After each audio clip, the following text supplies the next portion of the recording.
Tiago, capítulo 1.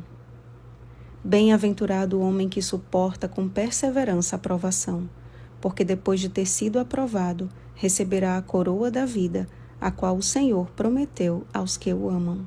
Versículo 12. Dirigindo-se ao Israel de Deus espalhado pelo mundo, Tiago inaugurou a sua epístola com palavras de ânimo e motivação em um período em que a igreja primitiva estava sofrendo por sua fidelidade.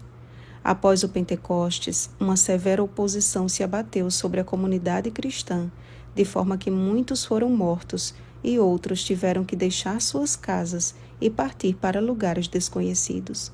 Nesse tempo, o dom de línguas mostrou seus resultados, pois que os cristãos receberam do Espírito Santo a capacidade de se comunicar e pregar o Evangelho em outros idiomas.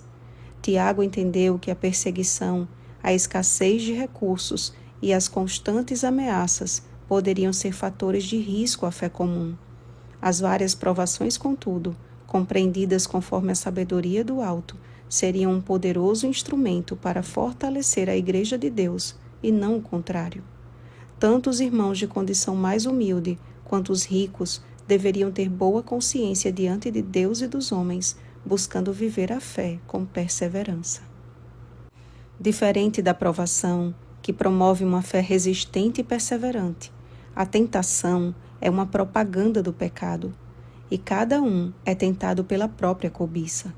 Satanás e seus anjos se valem exatamente daquilo que acorrenta o homem à sua fraqueza. Deus não pode ser tentado pelo mal, e Ele mesmo a ninguém tenta. Existem coisas e situações que para nós não faz a mínima diferença, pois não nos interessam. Outras, porém, mexem diretamente com nossas fraquezas, podendo representar um sério risco à queda. Alguns, pensando ter adquirido força para vencer o mal, se colocam em situação vulnerável a fim de provar que são fortes o suficiente para vencer. Não vos enganeis, meus amados irmãos. Toda boa dádiva e todo dom perfeito são lá do alto, descendo do Pai das luzes. Aquele que nos gerou pela palavra da verdade jamais iria nos submeter ao mal. Pelo contrário, ele nos concede força e fé firme para dizer não às ciladas do maligno e, como Cristo, vencer pelo infalível poder das Escrituras. Não tentarás o Senhor teu Deus. Mateus capítulo 4, versículo 7.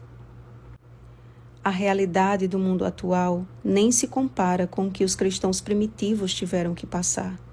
É verdade que ainda existem lugares no mundo onde ser cristão é passível de morte, mas a nossa realidade, principalmente ocidental, é a de ainda gozarmos de liberdade religiosa. Essa liberdade é uma bênção por um lado, mas por outro também pode ser uma maldição, no sentido de que a tranquilidade gera comodidade e a comodidade, letargia. Ficamos satisfeitos com uma religião rasa, cerimonialista e de modo a atender às nossas necessidades pessoais. O problema é que uma religião formal jamais nos dará o poder de recusar as ofertas e as sugestões do diabo. Somente pela palavra em nós implantada recebemos poder para a salvação. Foi assim que no deserto Jesus venceu Satanás pela autoridade das Escrituras. E esta vitória também pode ser a nossa, se seguirmos os passos de nosso Mestre, sendo praticantes da palavra e não somente ouvintes. Mas aquele que considera atentamente na lei perfeita, lei da liberdade, e nela persevera, não sendo ouvinte negligente, mas operoso praticante, esse será bem-aventurado no que realizar. Tiago trata sobre fé e obras de forma tão clara e tão compreensível, meus irmãos. É simples. Ouvir e não praticar é igual a nada. A tentação só vai deixar de ser tentação quando no lugar da cobiça houver arrependimento e conversão. Quando dependermos de Deus como um bebê depende dos cuidados de sua mãe, então começaremos a viver a religião pura e sem mácula. Olharemos para os nossos semelhantes com o olhar de Cristo e venceremos as tentações com o método de Cristo: jejum, oração e estudo da Bíblia. Peçamos ao Espírito Santo com fé que pela intimidade com as Escrituras, Ele nos conceda a sabedoria de que tanto necessitamos para suportar as provações e vencer as tentações. Oremos, amados. Senhor, nosso Deus e Pai amado, a Tua palavra é bem clara quanto ao passarmos por várias provações neste mundo. Cada filho Teu tem sido provado, e a prova da nossa fé produz perseverança. E o Senhor mesmo disse que aquele que perseverar até o fim, esse será salvo. E que a perseverança dos santos está em guardar os Teus mandamentos e a fé em Jesus. Ou seja, Pai, fé e obras devem estar em perfeita harmonia na vida do Teu povo. E nós queremos fazer parte do Teu povo, Senhor.